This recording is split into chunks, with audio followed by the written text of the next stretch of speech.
बिस्मिल्लाहिर्रहमानिर्रहीम। इंडिया का मोदी, मीडिया और मेजर गौरव, ये तीनों है जी कल्प्रिट, ये तीनों है जी मुजरम।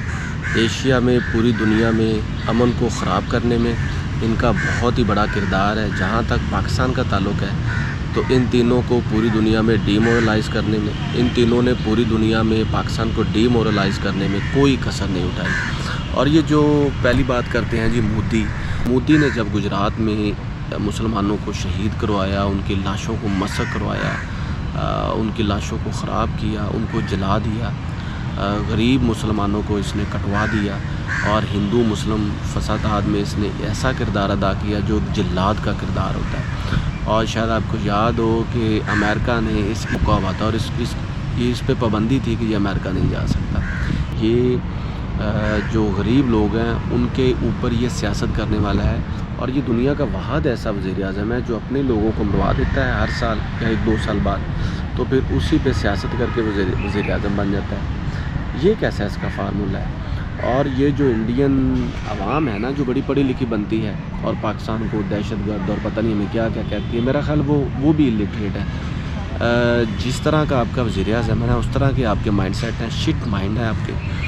आप बग़ैर किसी इन्वेस्टिगेशन पे पाकिस्तान पे लगा देते हैं इल्ज़ाम, पाकिस्तान को करते हैं जी बदनाम। और पाकिस्तान ने जब कभी भी आपके लोगों को इनवाइट किया, उसको चाय पिलाई है और घर का खाना भी खिलाया। लेकिन आप बेफैज़ और फजूल लोग हैं। जिस तरह के आप हैं उस तरह का आपका कल्ट किस्म का वज़ीर-ए-आज़म है।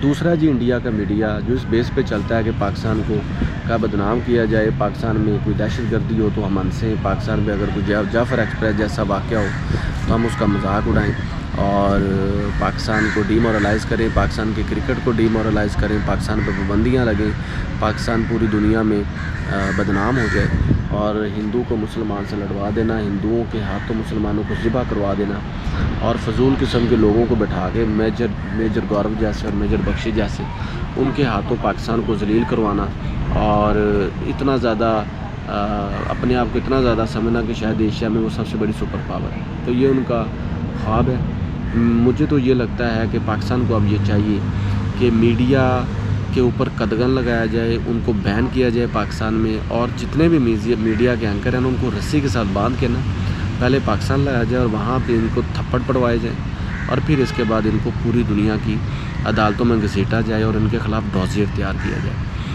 तीसरे नंबर पे आ जाता है वो मेजर गौरव। उसने, और मेरा ख्याल है गली महल्ले के बच्चे भी इस तरह की बदतमीज़ी नहीं करते जिस तरह की बदतमीज़ी उसने की हुई है। मैं समझता था वो फ़ौज में मेजर रिटायर्ड है, लेकिन वो तो कोई मुंशी लगता है मुझे कि उस मेजर की खबर उसको दे दी, उस हवालदार की खबर उसको दे दी और मेरा ख्याल है वो ख़बरें इकट्ठी करते रहता है और पता नहीं पाकिस्तान ने उसके साथ क्या ज़्यादती कर दी है या उसके घर वालों के साथ क्या ज़्यादती कर दी है या किसी पठान ने उसके साथ हाथ कर दिया है या किसी पता नहीं सिंधी ने उसके कोई पैसे छीन लिए हैं या किसी ने उसको थप्पड़ मार के भगा दिया है। पता नहीं पाकिस्तान के ख़िलाफ़ उसकी रोटी हज़म नहीं होती।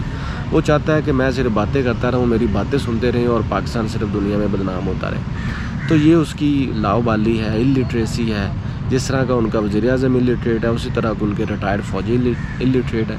मेरा ख़्याल है ये दुनिया में वाहद ऐसा मुल्क होगा जहाँ पे मज़हब के नाम पे, ज़ात पात के नाम पे गरीब लोगों को मार दिया जाता है और जो इलिटरेट लोग हैं ना उनको या मेजर बना दिया जाता है या जनरल बना दिया जाता है या कर्नल बना दिया जाता है और सबसे बड़ी बात ये या उनको वज़ीर-ए-आज़म बना दिया जाता है।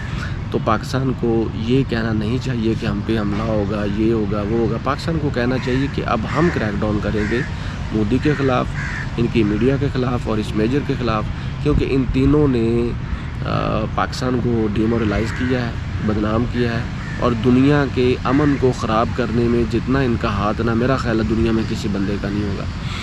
तो इस कल्ट को तोड़ने के लिए पाकिस्तान को अब यूनाइटेड हो जाना चाहिए। जो इसके दोस्त मुल्क हैं उनके साथ रब्ता करके इनके ख़िलाफ़ डॉसियर तैयार किया जाए और इन तमाम को आलमी अदालत के कटहरे में खड़ा किया जाए और इनकी वैसे ही इनके साथ बर्ताव होना चाहिए जो किसी मुजरम के साथ होता है। Thank you so much.